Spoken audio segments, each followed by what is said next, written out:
Facing a 5-color Joda build. Pretty strong, considering they can play 6 drops for 5. And yeah, this guy's dangerous because clearly there's some big spells people want to get out there.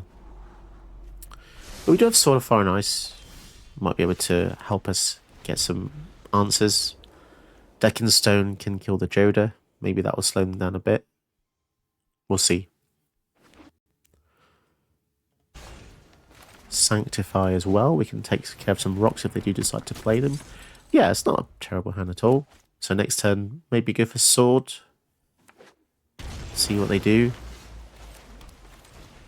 Tithe Taker makes it nice. It means we have relative safety in the early turns against their spells because of the clause where their spells cost 1 more in our turn. Firemine Vessel. Well, we did get pretty lucky there with Sanctify. So let's clear the field here. Equip the Sword, which does protect the Tithe Taker a bit as well. Nice. Feels pretty good. Being able to deal 2 damage and redraw a card. Nice. Okay. Protection from blue and red is pretty decent, although they're 5 colours, so they'll have all sorts of different ways to stop Tithe Taker, most likely. Here comes Joda. Now, when they have all this mana out, it feels not as good to be able to kill a Joda, because next turn they'll have 6 mana anyway. But I'm probably still gonna kill up the Deck and Stone here. They're almost dead. We're down to 11. Boromir. So yeah, let's take this out. And I keep wanting to go for the Loyal Warhound, but each turn I feel like there's better things to do, like Boromir, who can stop them cheesing cards into play and gives our Tithe Taker protection from some form of kill spell. But yeah, we do really need to draw another kill spell here, or we're going to be in trouble. Down to 10. Now, this is what I was saying in the deck tech, how Delney's top ability isn't always going to be viable, because we don't have any creatures power 2, apart from Delney. So, also, if you give swords to your stuff, they're bigger. But yeah, that definitely makes for interesting deck building and interesting decisions. This could have easily said something a lot more generic. But I like the flavour here. I guess Downey is a bit like Artful Dodger from Oliver Twist. Okay, just going to go for Joda again. They must have a spell they're really dying to go for. Okay, take out Joda play. I mean, who knows what they could have had there, but I mean, interesting how they couldn't have played any other spells in the hand. I presume they had no removal. But yeah, it's terrifying to think if they couldn't have played it for 6 mana, what exactly did they have? Something we'll never know, but just goes to show against certain 5-color decks, you do have a chance. Yeah. It's time again for an aggressive mono white shell, essentially. And this is a very powerful card. It doesn't look that amazing, to be honest, like at first glance, because it doesn't. It's just not very exciting, to be honest. But when you use it, you realize how much utility there is from Delney. There's a lot of subtlety here. So let's see what she has. Creatures you control with power 2 or less can't be blocked by creatures with power 3 or greater. So big creatures can't block your small creatures. So it's weird. It kind of wants you to keep your creatures small. So when you have things that pump your team, like Flying of the White Tree, it feels a bit like maybe we don't want to play Flying of the White Tree, but then it's such a good card to not have a mono white. So there's an interesting push and pull to be had here with this card and powering up the team. It's not to say you shouldn't include buffs, by the way. I still think you should. But anyway, that top ability isn't really why we're using Delney. It's whenever an ability of a creature you control that's power 2 or less triggers, it triggers an additional time. Again, a bit of anti-synergy with Flowering the White Tree or anything that pumps your team up with counters like an offensive. But still, she acts like a baby Panharmonicon. That's what I've named the deck in the editor. But yeah, there's a surprising amount of triggers that happen with creatures with power 2 or less. It's kind of what white does. It's kind of look like white's speciality. You got effects on Werewolf Bodyguard that when it comes in, it exiles something. So if you have Delney out, it's going to get 2 hits. Sigrid has a very similar ability. Welcoming Vampire lets you draw multiple cards when the Delney trigger goes off. Although reading this says this ability triggers only once each turn. But I don't know how that works with copy effects. We'll have to see how that works with Delney. Do you still only draw one card if a creature comes in? Maybe two. I'll have to test that theory. Scouting Hawk comes in, you get 2 lands, so that's pretty cool. Well, so if we got Monastery Mentor's nice because as long as its power is 2, you would get 2 monks. Obviously, when there's triggers with prowess for the first time as well, you won't be able to get any subsequent guys, but it's still getting 2 monks off 1 trigger is pretty epic. Mentor of the Meek similarly lets you draw cards whenever small things comes in. So you get the point. There's lots of different creatures with power 2 or less that you're going to be able to trigger with this card. She's pretty cool. It's interesting design space. Normally, Panharmonicon is busted by itself, but when you're given it a restriction, it makes it interesting and it makes deck building.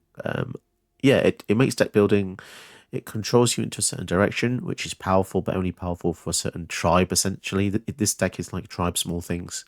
So let's see how well we do in today's video. I think you'll enjoy today's video. All right, let's go. Kill spell for the Quintorius. Wonderful, nice little curve. What more could you ask for?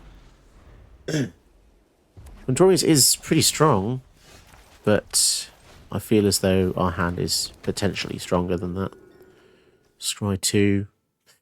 More removal would be nice on top.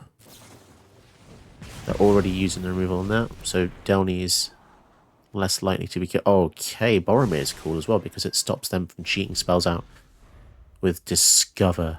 Yeah, I like that. Okay, Signet. Definitely going to go for the Basri here. Please don't have Mana Tithe. No Mana Tithe. Delicious. Alright. I know I lean a lot into Basri Cat, but my goodness, he's so good. 4 mana and a Mind Stone. How much damage can this guy deal? Okay. Oh no, they've got haste. Come on. Man, that's annoying. You have great ambition. That is annoying.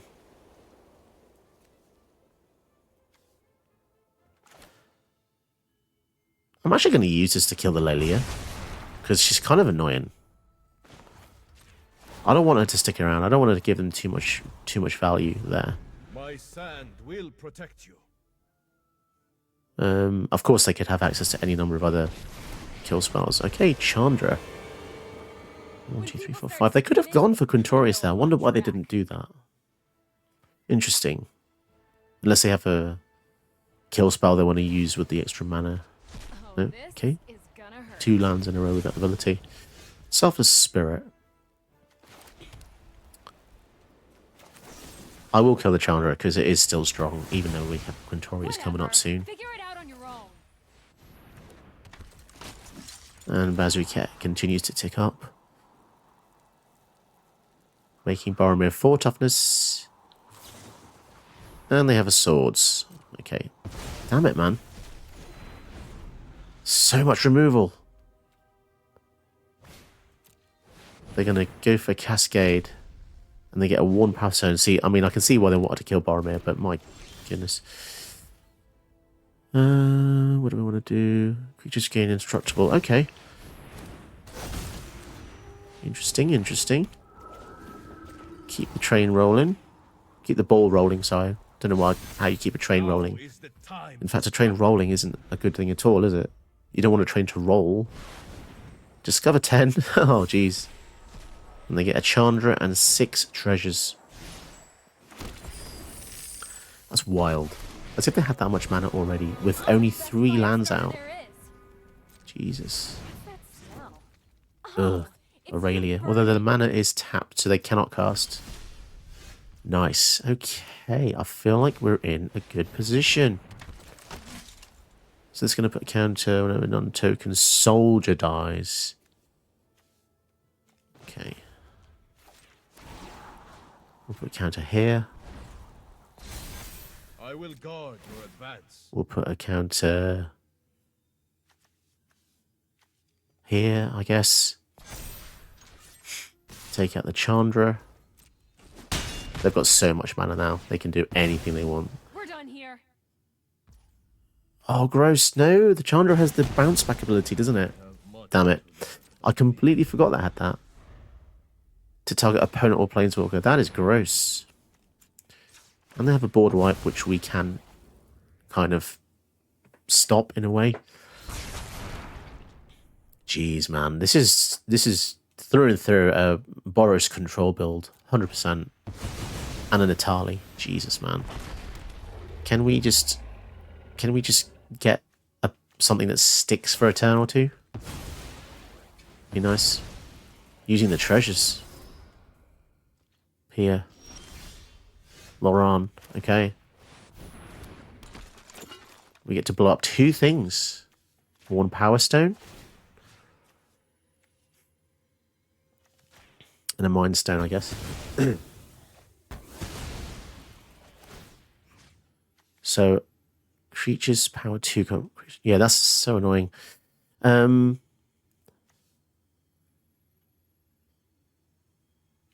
I guess we'll just put it here. And we will have to pass. I mean, we did hurt them quite a bit, but now they've got an Atali. Exile the top card of each player's deck. We shall see. But then, annoyingly... Oh, come on. Getting absolutely destroyed now. And then the Skyclave Apparition comes down and exiles something.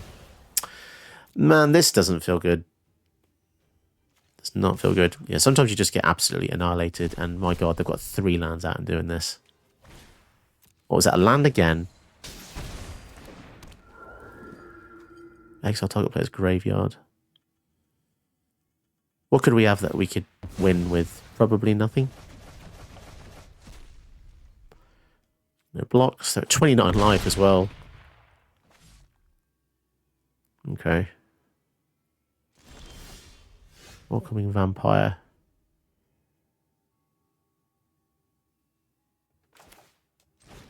I guess we can... I'm not really sure. Attack both into the Quintorius. And then we each draw. I mean, this is not a great scenario. Oh, wow, we have the swords. Yes, okay. They do gain life. But we get rid of their giant thing. And if they block... Nice. Has that changed things? Maybe a bit. 3, 4... 6 Penal Law. I mean, by playing stuff from Exile, they do get a lot of blockers now. Geological Appraiser.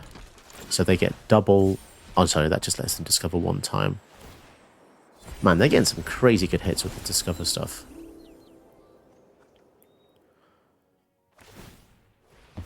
They're going to use the map for a land.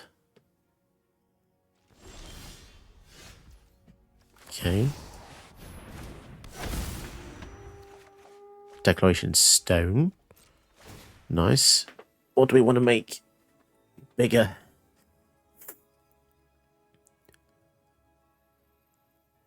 I suppose we'll try and make her a bit bigger so she can...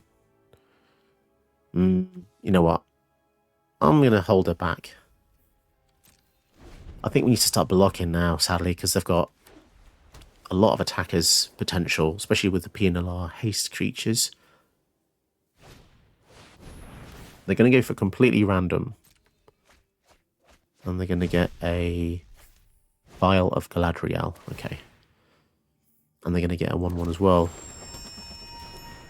Decking Stone does kill every creature with the same name.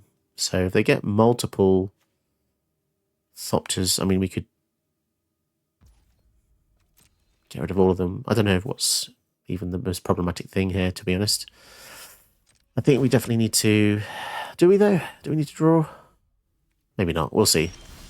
Flash Norn. Flash. Decking Stone. Let's get rid of the PNLR, because that's the thing that's going to make these Thopters. And then more counters on stuff.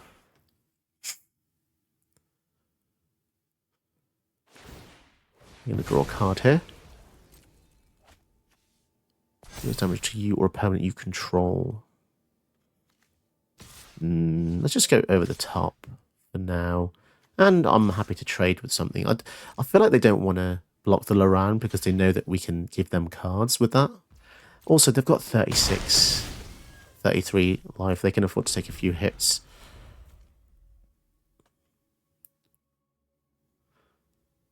I'm a bit hesitant using the Werewolf's bodyguard because although this can exile creatures, this is an ETB and this is an ETB, so they kill this, they're going to get those back. Fateful Absence. Okay, fair enough. And they're going to go for Quintorius. Discover or make a do. They're going to discover again. And they get the Iron Crag. And Drainus, which is annoying. Especially the fact they've just gained so much life.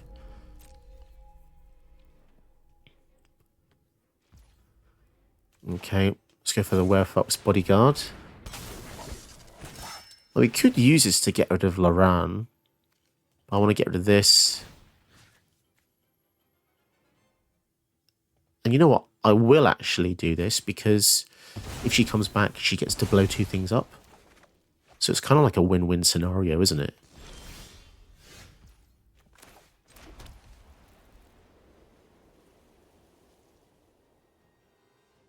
Interesting. We can just go over the top.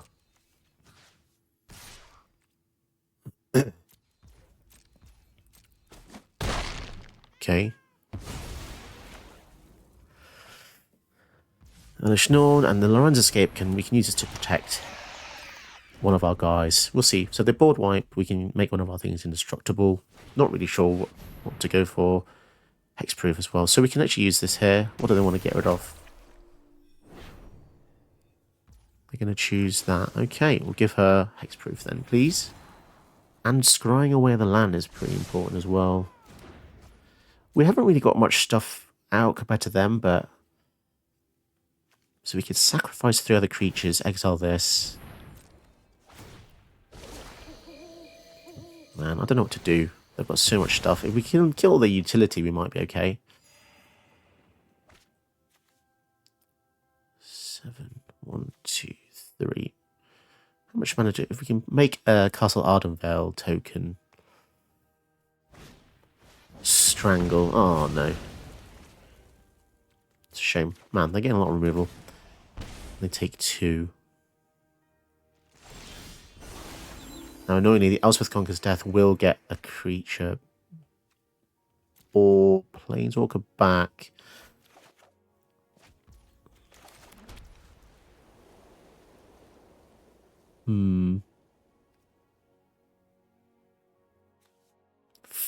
Five. So how much mana would we have? 1, 2, 3, 4, and then we can do that. Yeah, I guess we'll do the Elish Norn thing. Drawing a card. I mean, do we need to do that? Yeah. Then destroy all. Then transform. Then destroy permanents. Okay. I mean, we probably want to flip her soon, don't we? Let's swing in with both of those, because as I said, if the bodyguard dies, we can sack at any point as well. Yeah, I think I just want to flip this as soon as possible, to be honest. We're going to lose stuff, but... And what do we want to kill? I think we're going to kill the ECD before they get to reanimate anything.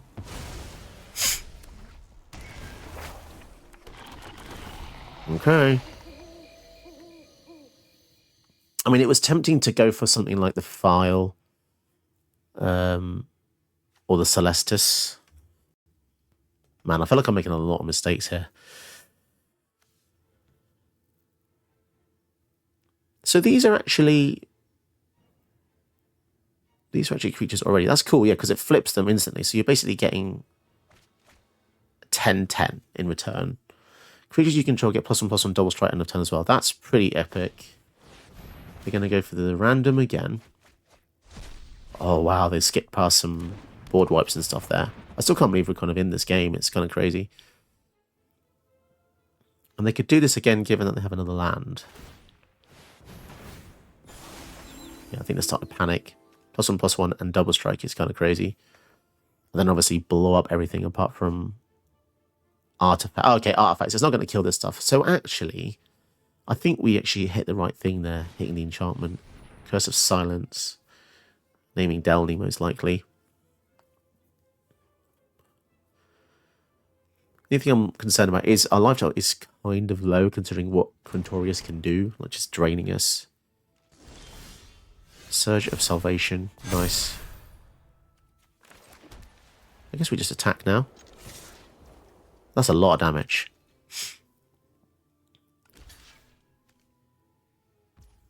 Damn, son. Okay. Wow. We just halved their life there. Double strike vigilance.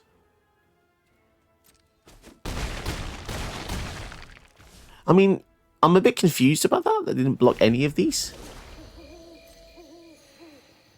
They are gaining double life and drawing double cards now, though, with the file.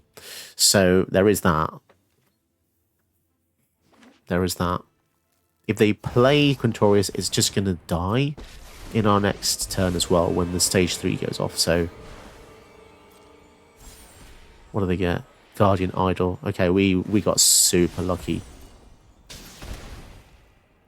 Damn, they just gained going up to 7. And a Fable as well. They're going to lose everything, though. I mean, we're going to lose that as well. So, but yeah, we would have lost our non-artifacts. The Elish Norn Saga would have triggered, and it would also flip back to the 3/5 Vigilance Elish Norn. We could have started it all over again. Yeah, it feeds into itself pretty well. They would have lost Apparition, Shaman, Fable, Quintorius. I actually can't believe we won that. That was pretty crazy. I'm going to quickly interrupt this video to tell you this video is not sponsored. And because of that, the channel does need help from people like you. So if you do want to support the channel in your own way, you can like and subscribe, which is completely free. But if you want to go the extra mile, you can donate to the channel via my Ko-fi link below or become a channel patron. And if you become a channel patron, you can get a custom video of your choice. Check out the details below. Okay, we get to go first against Questing Beast. Finally, something a bit fairer to face on the ladder with this deck. My God, you'll be facing some crazy matchups. But yeah, mono versus mono feels pretty fair. I wish it was more weighted like that, to be honest. But okay, so our Basri Cat's pretty useless now. Suppose we'll just go for Redain, slow him down maybe. They do have Snowlands here, so the Redain should affect them. I had a Redainer in a few games ago, and they had like random Snowlands with regular lands. I was like, what the hell's going on here? Yeah, that was crazy. There's a Silex. Maybe we care about this more than anything else. Or maybe we care about getting Bazriket's ult off. Like, yeah, they're going to get Scoot Swarms, right? I get it. But hear me out. Hear me out. Bazriket ult. Oh, man. We just need to hold on a little bit longer.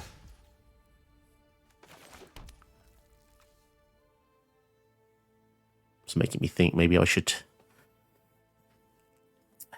We're going to want to block the Questing Beast next turn. So Boromir. And put a counter on Boromir.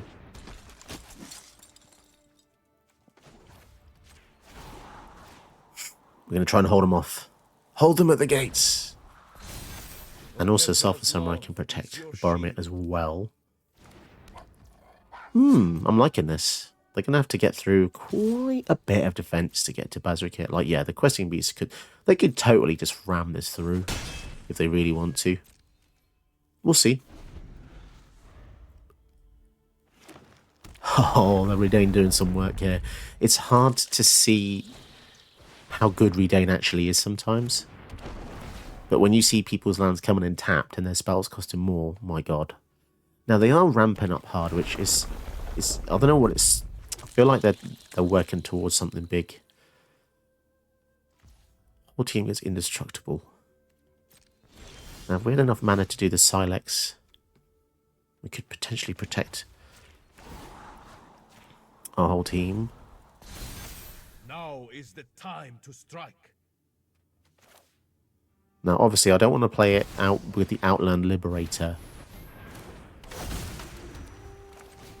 5, 6. Okay, so if we draw a land next turn, we might be able to do what we want to do as long as they're completely tapped out. We shall see. 5, 6. They can't go for Correct Hoof Behemoth yet. They are 2 mana off it. Primeval Titan. So weirdly enough, I need to top deck a land. If we top deck a land, we just win. Because the Urza Silex will obliterate their entire field. If we don't get a land, then we're in a lot of trouble here. Whoa, they're going for it. They are going for it because they know that this spells doom. So we'll go for the bigger ones here. Man. Did not expect this attack, but yeah. So it does. Oh, we missed a block. We should have. No, they were blocked. They were attacked everything, didn't they? There was nothing we could have done. But now they have nothing. And I'm kind of like, eh? Fragment Reality. But now they don't have the Outland Liberator either. 6. Oh no, we've got the Nykthos. I trust in your ability. Wow, and Illuminat Aspirant as well. Do we even need to go for the Silex?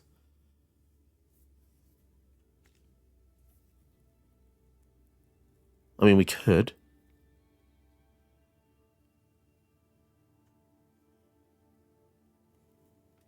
Should we do that? Yeah, I guess. So we've got 7. Silex. Sacrifice the Boromir. Give her the ability there. Activate this. We lose the Basri Cat, but I don't think it matters. We don't have another Walker in the deck. Okay, fair enough. They lose everything, and now they just probably... I don't know. What can they do here? Down to 4. So they die the next turn. If we had Basri Ultimate there, yeah, it would have won anyway. It's the same difference. I was thinking maybe that was bad to kill the Basri, but yeah, completely eradicating everything they had. I guess that'll do. That'll do. It's hard to say how I really feel about this deck. I like the idea of it. I think it's good, but as mono decks go, mono decks are always going to be a bit weaker because we only have one color and nothing to really back us up in terms of need. Like, it's a very linear strategy. It's play small things, hopefully double the triggers. And the curve is super aggressive, so you need to do that fast. The main problem, once again, lies with the fact that the algorithm gives you some super tough matchups that I didn't include all of because it was just kind of a cakewalk for the opponents. The opponents kind of just walked all over us. But yeah, it can definitely hold its own. But I think if you do face multi-color decks, you will struggle, to be perfectly honest. So I'm actually thinking about revamping my scoring system at the beginning of the video because I don't feel like it's accurate enough to give people the whole picture. So I might be amending it to maybe some more binary options rather than like 1, 2, 3. I feel like people will respond to fewer numbers better. There's quite a few people questioning what the numbers mean and in what regard and stuff. So yeah, I feel like it's not clear enough, and that's something I want to work on. I think it was a good idea to start with, but as it's gone on, I feel like people want more information and more data about decks, especially when you're crafting your wild cards. One thing that I will state, which I won't put on the stats, is like every deck I craft uses a hell of a lot of wild cards. That's just true about all my decks. But because I've been playing the game for a long time, you know, it's just going to be part of the game. The amount of rares and mythics that you'll see in the deck will be a lot. So there's no point me putting like budget or not budget, because budget videos don't do that well anyway. I feel like most people who play Arena don't give a shit about budget, and they will just either there's in my experience there's two types of people too lazy who don't want to play the game anyway, and kind of half-assed, don't really play the game just like now and then for fun. They don't really care about winning too much because they don't put too much money in. Or the other side of the spectrum, players like me who do love the game a lot. It's a bit of an addiction. You don't mind spending money now and then, and your collection is really big. So I feel like the people in the middle are quite rare, to be perfectly honest. So my videos seem to appeal to both, because people seem to like watching the videos because they just find it fun and less worried about the actual meta, the gameplay, the tactics, which is perfectly valid. I appreciate that.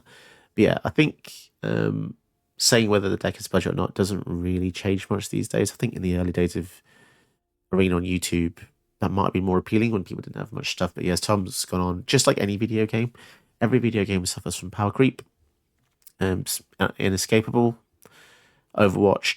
I used to play Overwatch every single day of my life, almost. Used to be super addictive. I put so many hours into that, but then it just changed, and power creep kind of ruined the game, and imbalance issues. I guess Arena does suffer from that quite a bit as well. So I completely understand where people have feelings that they find it hard to enjoy the game, especially when you're making a deck like this, which is kind of tribal. A lot of the cards you'll see here are cards you'll see in a lot of my other decks, you know, Sulfur Samurai, Get Lost, Lord Warhound. So I try to create decks using similar frameworks. I think that's a benefit of the channel. I don't want to keep going crazy amounts of new cards each time, because not gonna lie to you, this is a Thalia shell that I have amended for this commander. I think it works quite well, and you might have noticed on my channel, but when I have deck names XYZ shell, it's on purpose so I can know when I make a deck with a similar kind of spirit in mind. It uses the pre-existing kind of framework you already have. Saves a lot of time, a lot of stress, and it just means you can get more playing. Because I've already spent hours, weeks, months editing and making frameworks for decks. You know, it's important to have that. If you make a lot of decks like me, I make 3 decks a week. That's a lot. That's a lot of decks. So sorry, that was a massive tangent there. But basically, Delney is good. The expectation is that you'll be facing a lot of tough opponents. She's a mythic. Do I feel like she should be mythic? No, I think this was definitely mishandled rarity. I don't think a 3-mana 2/2 that does nothing is a mythic state. It's like you could argue that she comes in, you've got loads of 1/1s, and she's an alpha strike. Yeah, okay, fine. I still think that's rare. I don't think it's mythic. It's not exciting enough to be mythic. I know rarity doesn't really have any real tangible meaning, to be honest. Rarity is kind of meaningless, to be perfectly honest. It's just so they can sell stuff in packs. But relatively speaking, from mythic, it just doesn't feel good. I mean, look at Alishnor. Alishnor's a mythic. It's funny because in paper, Delney is quite an expensive card. I can see why, because I think she probably fits into a lot of shells, in Eternal shells and stuff. But yeah, give it a go yourself. I think if there are a lot of Mono White fans out there. Mono White is fun. You just have to be in the mood. Copy the deck list down below. Details in there. Support the channel, like, subscribe. Become a patron, get a custom video of your choice. It's a pretty cool perk. People have definitely enjoyed it. You also get access to the Discord, the VIP Discord. Have a lot of good conversations with a lot of people in there, some of which I consider friends. So that's pretty cool as well. And yeah, sometimes I do random giveaways as well in there. So check it out, become a patron, or donate via Ko-fi. Really helps support the channel. Did you know that you can help my channel by watching another one of my videos? Go ahead, you know you want to.